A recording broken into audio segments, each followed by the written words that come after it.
дар доира нақша чорабиниҳои саррависияти маърифи шаҳри Душанбе оид ба гузарондани озмонҳои сатҳии гуногун бахусус озмуни давлишаҳрии хонандаи сол 2021 ва ба хотири боз ҳам дарёфт намудани беҳтарин хонандагони соҳибистеъдод дар муассисаи давлатии маркази кӯдакон ва наврасони шаҳри Душанбе озмуни давлишаҳрии хонандаи сол 2021 баргузор гардид. Озмуни давлишаҳрии хонандаи сол 2021 бо иштироки масъулини саррависияти маърифи шаҳри Душанбе, мутахассисони соҳа ва ғолибони даврии ноҳиявии хонандаи сол 2021 доир шуд. Дар аввали озмуни мазкур ҳайати ҳакамон ва дигар мутахассисони соҳа аз намоиши дастовардҳои ба дастовардаи хонандагони 4 навоии пойтахт дидан намуда, аз маҳсули эҷодиёти ҳар як иштирокчии озмун аз наздик ошно гардиданд. баъдан дар толори муассисаи давлатии китобхонаи маркази кӯдакон ва наврасони шаҳри Душанбе бо ҳузури ҳайати комиссияи озмуни хонандаи сол 2021 ба кори озмуни мазкур оғоз бахшид. ҳамин тарб табқи муқаррароти низомномаи озмун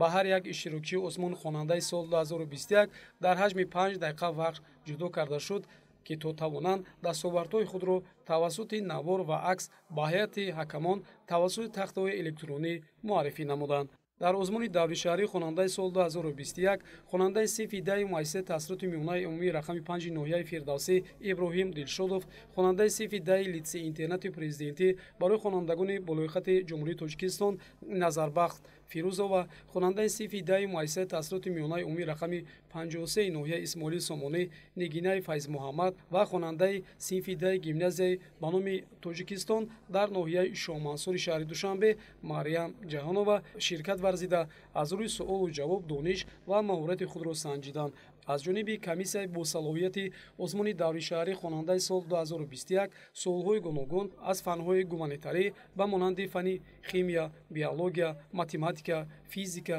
пешниҳоди иштирокчиёни озмун гардонида шуд. имрӯз ҷиҳати баланд бардоштани сатҳу сифати таълиму тарбия дар муассисаҳои таълимӣ имкониятҳои хуби илмомӯзӣ фароҳам мебошад. аз ин нуқтаи назар метавон гуфт, ки иштирокчиёни озмун дониши мукаммали кофӣ дошта имрӯз дар озмуни давлишаҳрии хонандаи сол 2021 фаъолона иштирок намуданд.